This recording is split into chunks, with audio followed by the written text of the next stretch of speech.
Welcome to this new webinar where we will hear about the new gas market report from Q3 2025 from Gergely Molnar, gas analyst at the International Energy Agency. I'm joined here also by Kobe van der Linde, Senior Fellow at the Center for International Energy Policy. And my name is Luca Franza and I am Scientific Advisor at Istituto Affari Internazionali. Just a couple of words of introduction before we give the floor to Greg. In the last months, prices have been reacting quite sharply to short-term dynamics in gas markets. First of all, weather patterns. There has been a cold spell at the beginning of the year that sent prices up to $17 per MMBTU here in Europe. Perhaps this is a symptom of how markets are nervous and how the loss of structural flexibility is starting to really translate into higher volatility. Of course, there have also been quite a lot of geopolitical events that influence gas prices. First of all, what happened in Ukraine and Russia. So the prospect of a ceasefire at first, and then the continuation of the war, the various announcements and the volatility on that front also influenced gas prices. Of course, probably the most prominent one has been the Israel-Iran war from a gas price perspective. Very relevant events, both at the outbreak of the war and then at the ceasefire. Gas prices reacted quite sharply in opposite directions, of course. And then again, talking about geopolitics, there's quite a lot of uncertainty still created by the trade tariff announcements and the negative effect that these uncertainties having on GDP and the macroeconomic outlook is also weighing on gas demand across the globe.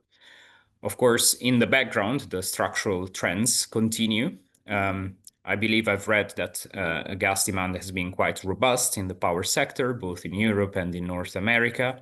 In Europe, of course, in the power sector, coal retirement is being offset by additions of renewable energy capacity. And of course, the retirement of coal units is also affecting the coal to gas switching dynamics that have been also a key element of flexibility in gas market, especially for Europe.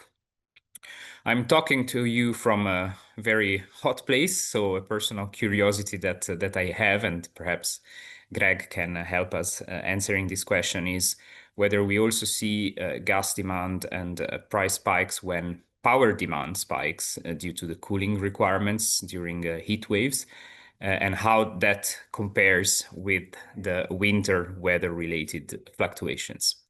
I was reading on a WoodMac report that there's still some structural loss in industry in Europe of gas demand due to the loss of competitiveness and closures, in spite perhaps of some recoveries in some sectors, but we have to understand how short-lived or long-lived those are. And also in the residential sector, due to the renovations and the energy transition here, honestly, I've lost a bit track of how the heat pump market is going, which of course impacts gas quite a lot. We have seen there also in the number of heat pump installations, quite a lot of volatility in the last few years. So perhaps if there is some recent evidence, it would be very interesting to hear. Going on to the supply side, of course, we see that the share of LNG has been rising and will rise further, exposing Europe to global price fluctuations. For the moment, perhaps it has been going quite well because we have seen relatively robust gas demand in Europe, but we will also see to what extent potential high price environments will impact on the appetite for gas in the next few months and years. Due to this rise in LNG, of course, we see robust west-east flows in Europe more and more, and these will further intensify as the newly proposed European regulation on the phase out of Russian gas kicks in the next few weeks or months. Of course, we know that this regulation has been proposed by the European Commission and now is being scrutinized by the European Parliament and the Council. So there's political negotiations ongoing. but these should conclude quite early, and the regulation will come into force. Of course, a lot of regasification capacity has been built to accommodate for these new flows and this rising dependence on LNG. It's also quite interesting to look at Norway, 40% of supply to Europe. There has been quite a lot of maintenance there, which I've understood will ease in the next months. So that's probably going to be also an important dynamic for the European market. Again, looking at supply, of course, the eyes are mostly on North America and Qatar. Plaquemines has come on stream at the end of 2024, I believe. I think it will ramp up further. Greg will probably tell us more about that. And then we have more projects coming up in the next few months, probably almost all or all of them in North America. So actually, a question that is rising also to me is whether concentration in gas market has increased or decreased if we take a bit of a long-term perspective and we look at the last 10 years. So the floor is yours, Greg. Thank you so much for your kind words of introduction. My name is Gergely Molnár. I'm a gas analyst at the International Energy Agency, and it is really a pleasure to be here today as we launch our latest quarterly gas report, which has been just released today morning. And it is a particular pleasure that I'm launching it from my beloved hometown from Budapest. So the report is out, is available free of charge on our website. And we are also very happy that on the front page, we have a gas log, Gas Glow, an LNG carrier, which was taking the first batch of LNG from the LNG Canada project, which just started operating and delivering LNG at the end of June. Now, today's presentation will be very much structured along the framework of the report. So first, we will look at the global gas market dynamics. Then we will have a closer look at what is happening in Europe. And then in the third part, we will look at the Asian market dynamics. I also would like to note that this particular quarterly report includes a special spotlight on the Middle East, where we have a closer look on the implications of the Israel-Iran crisis on natural gas supply security. So I think that the starting picture is the evolution of natural gas prices. So on this chart, we show how Asian and European gas prices evolved since the start of 2024. Of course, we all know that natural gas prices moderated down quite significantly since the 2022 crisis, but at the same time, we still see quite a lot of volatility on the market. So on this chart, the light blue line indicates JKM, which is a key marker for Northeast Asia, and the light blue line is TTF, the European benchmark, and the gray area between the two is the spread. I would like to make 3 observations around natural gas prices. One is related to the absolute price levels. The second is related to the spread. And the third one is around the volatility we see in the market. So when we look at the absolute price levels, we see that natural gas prices have been strengthening quite significantly since the second quarter of 2024, and they remained quite elevated over the 24-25 heating season. And this has been very much driven by tighter supply fundamentals. And then we can see on this chart that after reaching a seasonal high of almost $18 per MMBTU in mid-February 25, both Asian and European prices moderated down quite significantly. And if we look at the very right hand of the chart, we see that the Middle East crisis indeed fueled some strong price volatility. But I think it is important to note that when we look at the average prices in the first half of 2025, we see that TTF has been trading 40% above its 24 levels compared to the first half of 24, and JKM prices increased by almost 30% year on year compared to 24. So we are in a relatively high price environment, and of course, this is having implications on the evolution of natural gas demand, especially in the price sensitive LNG import markets. The second point is related to the spread. If you look back at the first half of 2024, we see that JKM was trading almost $1 per MMBTU above a TTF, which of course supported stronger LNG flows towards the Asian markets. If we look at the spread over the first half of 25, we see that it collapsed. It averaged close to zero.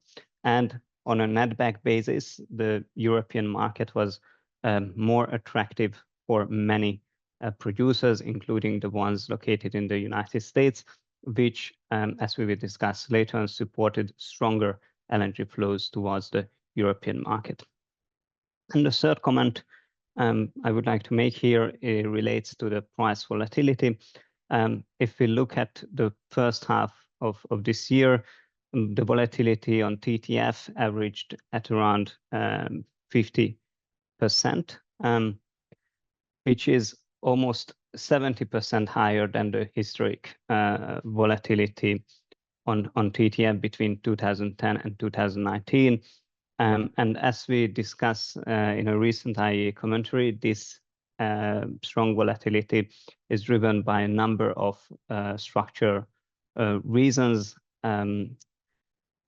But of course, the geopolitical complexity of these days is of course adding into that picture.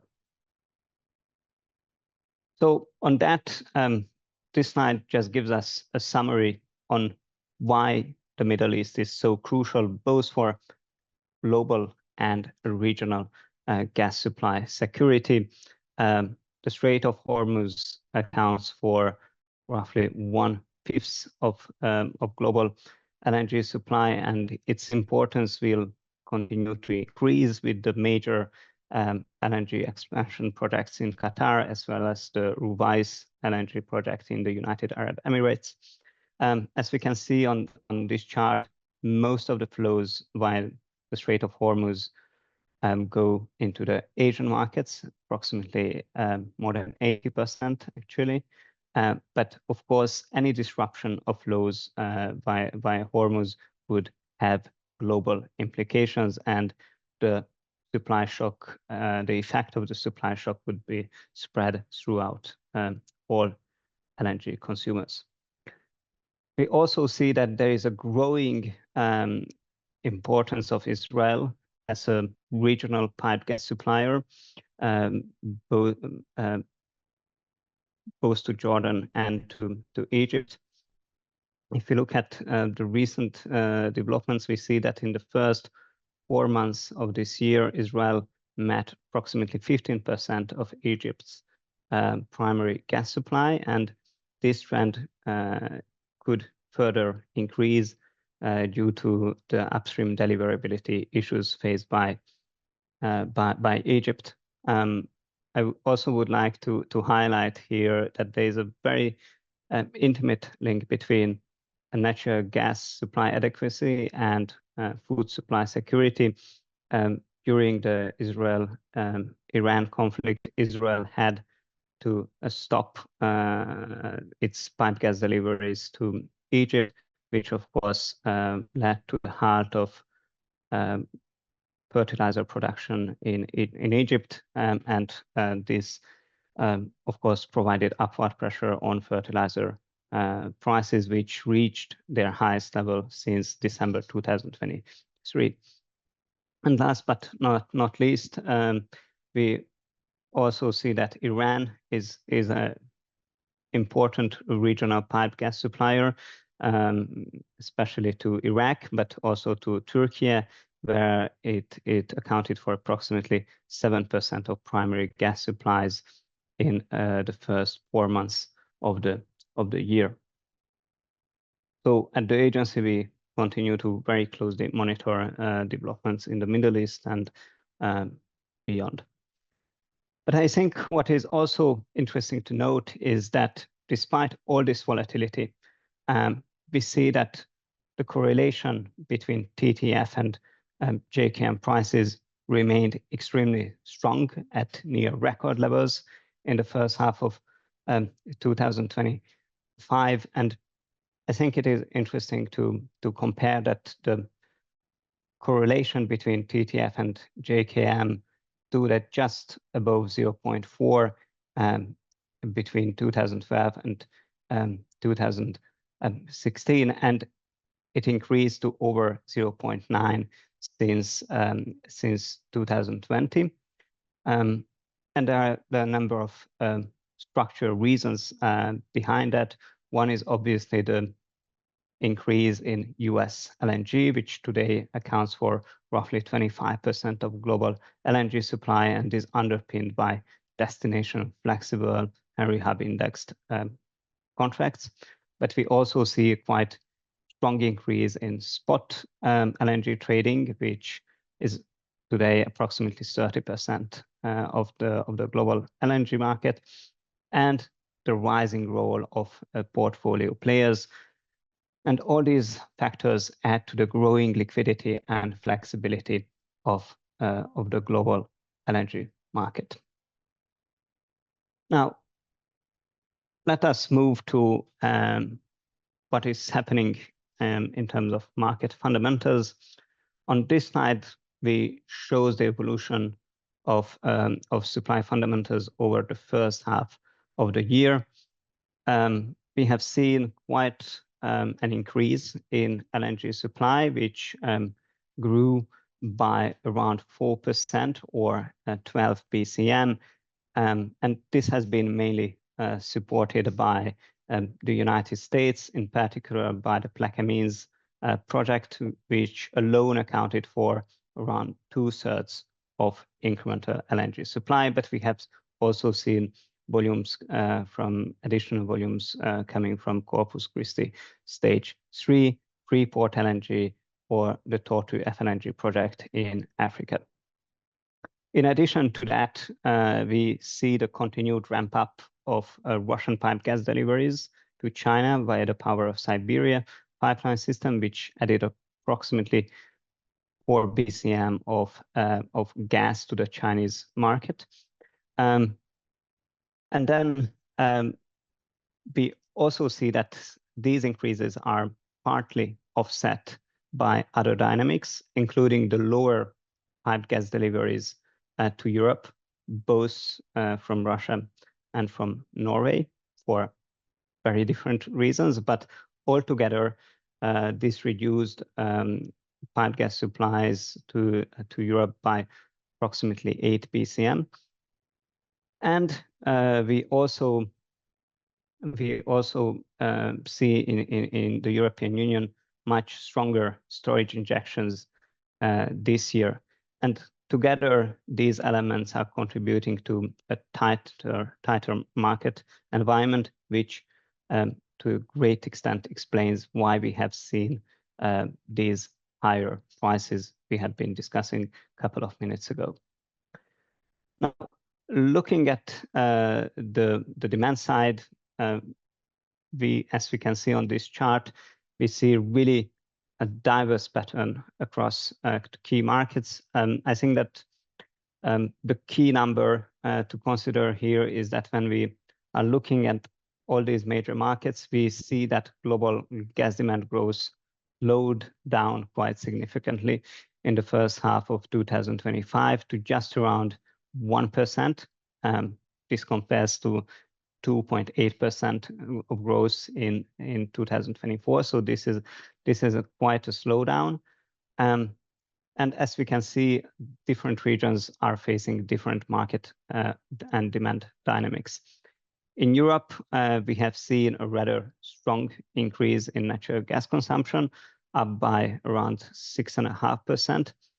And that has been driven by two key factors. One, the lower renewable power output, and a somewhat colder winter in Q1. In North America, we have seen an increase of approximately 2.5% in natural gas consumption. And this has been very much supported by the colder winter temperatures, as well as more demand in industry and in the energy sector, which in turn is partly due to the expanding LNG supplies. On the downside, we have seen in North America and in particular in the United States, quite some gas to coal switching happening in the power sector, which naturally reduced the gas burn in the power sector. In Central and South America, it is a very mixed picture, but the two major markets, Argentina and Brazil, has been increasing quite substantially their gas-fired power generation. And we have seen also more gas used in industry. Looking at Eurasia, our estimate is that here natural gas consumption declined by approximately 2%, and this is mainly weather-driven, related to the unseasonably mild winter weather conditions in Russia. And then, last but not least, when we look at the Asian markets, we see here a decline of approximately 1.5%.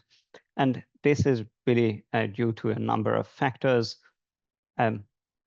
partly the weaker macro fundamentals, but also the higher price environment is weighing on the competitiveness of natural gas across various sectors, and is also contributing to gas to coal switching dynamics in the power sector. So now let us move again to the supply side and look at to the bright future. For a full year of 2025, we expect that global energy supply will increase by around 5.5% or 30 BCM, primarily driven by North American projects. And when we look at 2026, we expect that global LNG supply will accelerate to 7% or 40 BCM, its strongest pace since 2019.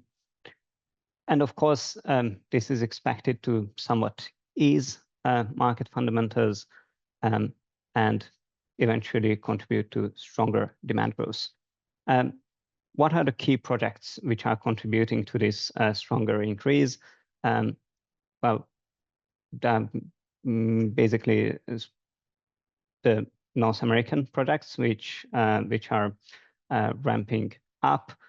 We have Plaquemines, which is increasing its energy deliveries very strongly. We have Corpus Christi stage 3, which is also gradually expanding production.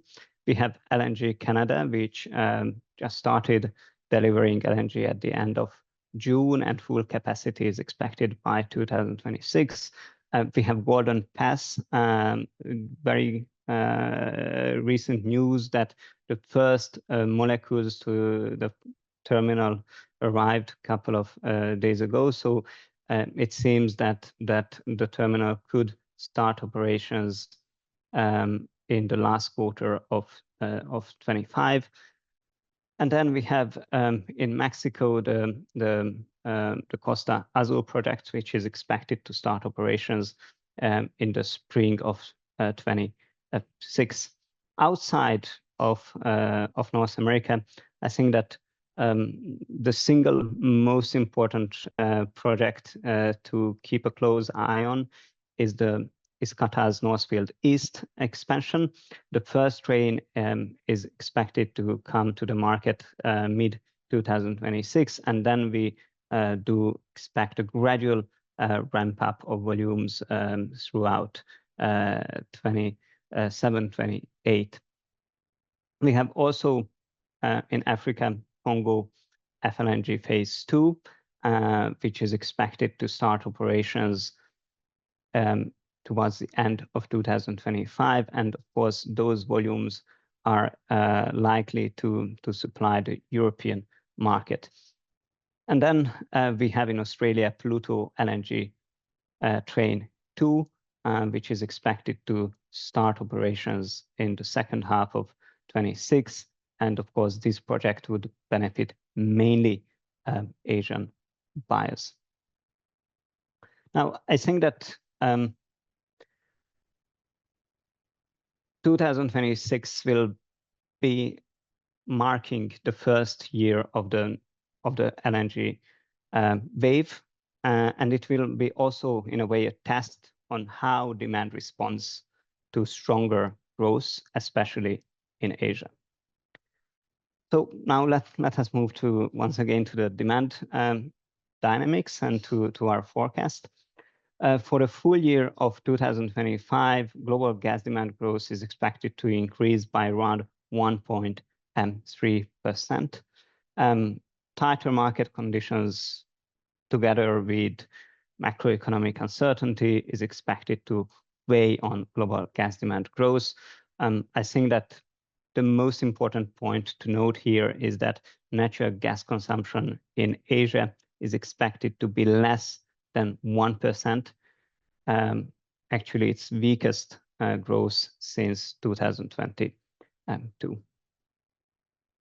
Now, we do expect that global gas demand growth will accelerate to around 2% and reach a new all-time high in 2026. Improving supply fundamentals are expected to support stronger demand, especially in the fast-growing and price-sensitive Asian markets. Natural gas demand in the Asia-Pacific region is expected to increase by around 4% and to account for around half of global gas demand growth. When we look at the more mature markets of North America, we expect here natural gas consumption to increase by just around 1%, mainly driven by recovery in the power sector, partly due to coal to gas switching dynamics. In contrast, when we are looking at Central and South America, here our expectation is that demand will marginally decline due to stronger renewable power output. And our expectation for Europe is that here gas consumption will decline by around 2% amid the continued expansion of renewable power generation. When we look at Eurasia, the forecast is that the region's gas demand will increase by around 2%, assuming average weather conditions. And when we look at the Middle East and Africa, their combined gas demand would increase by around 3.5%, primarily supported by the power sector as well as industry. When we are looking at this picture from a sector perspective, we expect that the gas use in industry and the energy sector will be really the key driver and account for around half of incremental gas consumption in 2026. The power sector, which includes also heat generation, would account for approximately 30% of gas demand growth. And we expect that that residential and commercial sectors, gas use in these sectors would increase by just around 1% in 2026. So one additional point I would like to bring to our attention is LNG final investment decisions. I think it is quite remarkable that despite all the macroeconomic uncertainty, LNG FID activity remained quite strong and robust in the first half of 2025. Actually, more than 50 BCM per year of LNG liquefaction capacity was sanctioned or started in construction in the last 6 months, with the United States clearly leading the way. And this includes Louisiana LNG, which reached FID earlier in April, the CP2 project, which started construction works in June, and the Corpus Christi Train 8 and 9 expansion project, which reached FID at the end of the last month. So after that global picture, let us move to Europe. And on this slide, we are showing a closer look on what happened in the European market in terms of demand dynamics. As mentioned earlier, European gas consumption increased by 6.5%, or approximately 15 BCM in absolute terms, and this has been partly driven by the residential and commercial sectors, where we estimate the increase to be around 4.5%, or almost 5 BCM, and this has been mainly driven by the colder Q1 temperatures. Heating degree days were up by almost 10% year-on-year, which naturally supported stronger gas use in buildings. But I think that what is also quite interesting to look at is the gas to power demand, which increased by approximately 20%. And this has been partly driven by the lower renewable power output.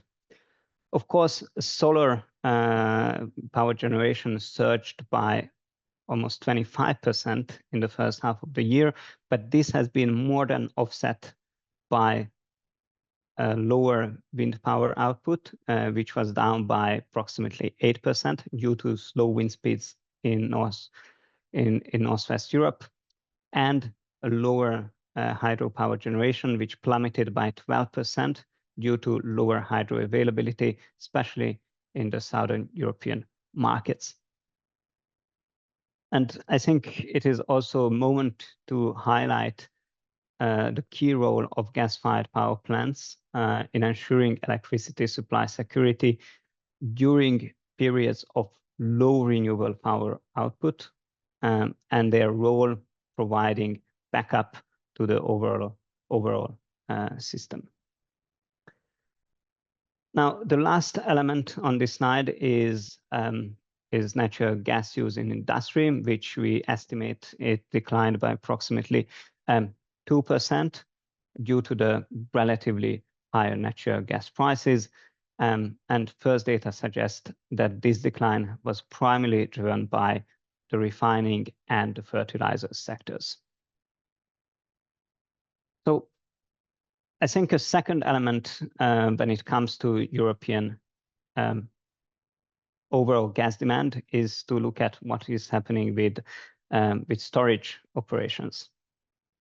As we all know, Europe closed the 2024-25 heating season with quite low storage levels, with inventories standing 25 BCM below their last year levels at the start of April.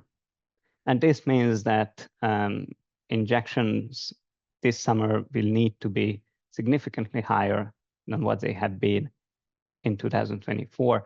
And we sort of started to see this happening already in the second quarter of the year, when storage injections were up by 36%, or almost 7 BCM higher than in Q2 2024. And of course, as we mentioned earlier, this is also contributing to a tighter global gas market. Now, while Europe's demand and storage injections increased sharply, we have also seen that the region's gas supplies declined in the first half of the year. We see that Russian pipe gas deliveries to the European Union dropped by approximately 45% after the halt of the transit flows via Ukraine. And we have also seen less Norwegian pipe gas delivered to the rest of Europe, mainly due to maintenance and some outages. And to add to this picture, we have also seen lower pipe gas deliveries from Azerbaijan via the TAP pipeline system. Now, when we combine all these things, such as strong domestic demand, lower pipe gas imports, and higher storage injections, this naturally increased Europe's call on LNG imports, which surged by 25% and reached an all-time high of over 90 BCM in the first half of 2025. And as we can see on this chart, the United States was really the provider of this additional LNG. The US increased its LNG supplies to Europe by 45% year on year in the first half of 25, and accounted for nearly 90% of incremental LNG supplies to Europe during this period. And of course, this reinforced the US position as Europe's largest LNG supplier, to account for almost 60% of Europe's LNG imports in the first half of the year. Now, Russia's LNG inflows fell by approximately 4%, although we also see that Russia remained Europe's second largest LNG supplier. Belgium, France, and Spain accounted for over 85% of Europe's LNG imports from Russia in the first half of the year, noting that not all of that LNG is consumed in these markets. Some of that Russian LNG is, of course, sent to other neighboring markets. Then looking at the summer, we don't expect that Europe's LNG appetite will ease. Actually, we expect that it will remain quite strong over the summer season. Storage levels are still at the moment 10 to 11% lower than where they have been last year. We also expect that pipe gas deliveries to Europe will remain below their last year levels. And we also continue to see quite strong pipe gas exports from the European Union to Ukraine, mainly to support storage refill operations. Once again, when we combine all these building blocks, they show us that there will be a continued increase for Europe to increase its LNG imports. We expect that Europe's LNG inflows will increase by 1/3, or approximately 25 BCM through the April to October period. Now, looking at our forecast, we expect that Europe's natural gas demand will increase in 2025 by around 3%, mainly on the back of the strong gains we have seen in the first half of the year, especially in the power sector. Now, this trend is expected to be reversed in 2026, when we expect that European gas consumption will decline by around 2%, as mentioned earlier, mainly due to the recovery and the expansion in renewable power generation, which is expected to weigh on gas burn in the power sector. And we do expect some increase, some recovery in industrial gas use, and also some growth in gas use in buildings, although not sufficient to offset the declines expected in the power sector. So with that, let us move to the more dynamic Asian market. So this slide shows us the evolution of Asian gas demand since 2022. Asia has been, of course, the single most important driver behind global gas demand growth, both in 2023 and 24. Last year, the region's gas demand grew by around 5.5% and accounting for roughly 45% of incremental gas demand. And as we can see on this chart, the region's gas demand slowed down markedly and actually turned negative in the first half of 2025, driven by lower gas consumption in all the major markets, including China, India, Japan, as well as the import-reliant price-sensitive markets such as Bangladesh, Pakistan, or Thailand. And as a consequence of that, the region's LNG imports declined by around 5.5% in the first half of the year, which in turn allowed stronger LNG flows towards the European market. And China has been, of course, the key driver behind these dynamics, with the country's LNG imports plummeting by 20% compared to last year. So on this slide, we show all the various factors which contributed to this steep decline. First, domestic demand has been weaker. It dropped by an estimated 1%, primarily due to lower gas use in industry, as well as in the power sector. Second, Russian pipe gas flows via the power of Siberia are ramping up. They increased by around 25%. And as mentioned earlier, this added almost 4 BCM of natural gas to the Chinese market. Third, domestic production in China has been very strong, up by almost 6% in the first half of the year. So when we put all together these factors, we see that LNG was practically squeezed out from the Chinese market. And we estimate that Chinese buyers nominated down their long-term LNG contracts, or we sold some of these volumes.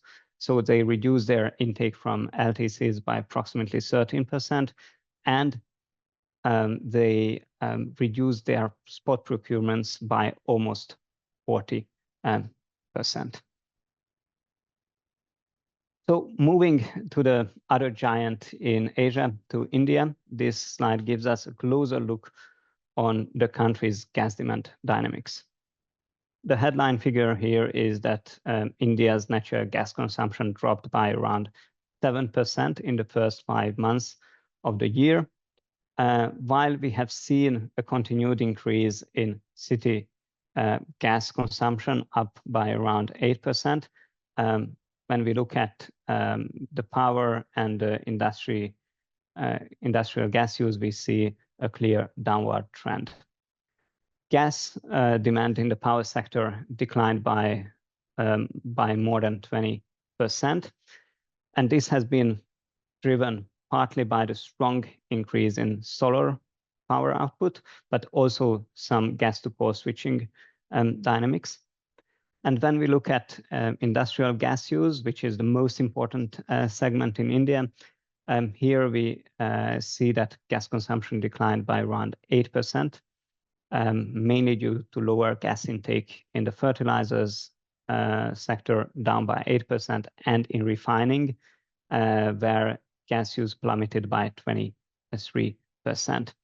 And I think that this, in a way, highlights the price sensitivity of gas demand in the Asian markets. So as mentioned earlier, for the full year of 2025, we expect that Asia's gas demand will expand by less than 1%.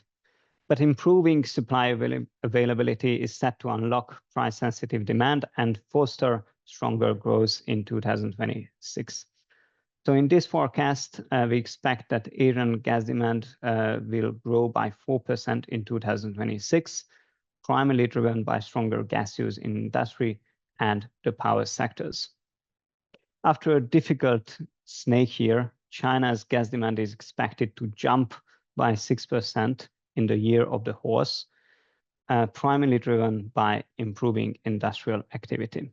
And we foresee a similar trend in India, where gas consumption is expected to increase by 7%, partly supported by the expanding city gas network and partly by higher gas use in industry and the power sectors.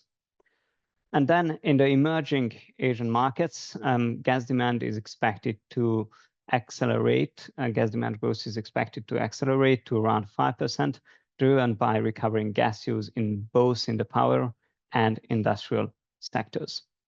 In contrast, Japan's gas demand is forecasted to decline by around 2.5%, mainly due to improving nuclear availability. And of course, this will have an impact also on global LNG flows. Here we show the projected change in global LNG supply and demand for 2026. The first bar shows us the key incremental supply by key producers. As mentioned earlier, we expect around 40 BCM of additional LNG coming to the market next year. And as we can see, most of this new LNG would land in the Asian markets. China's LNG imports are expected to surge by 25% and absorb around 60% of incremental supply. But notably, half of that increase would be just really to recover what has been lost in 2025. And India appears to be the second largest driver behind global LNG demand, supported by higher gas use in industry as well as the power sector. And we also expect a rebound in LNG imports in the price-sensitive emerging Asian markets. Now, when we are looking to outside of Asia, we see Egypt strengthening its position as an LNG importer, and we also see some emerging demand pockets in some of the Middle Eastern markets. But when we look at Europe, here we expect that European LNG imports will marginally decline due to lower demand and also some recovery in pipe gas supplies, including from Norway.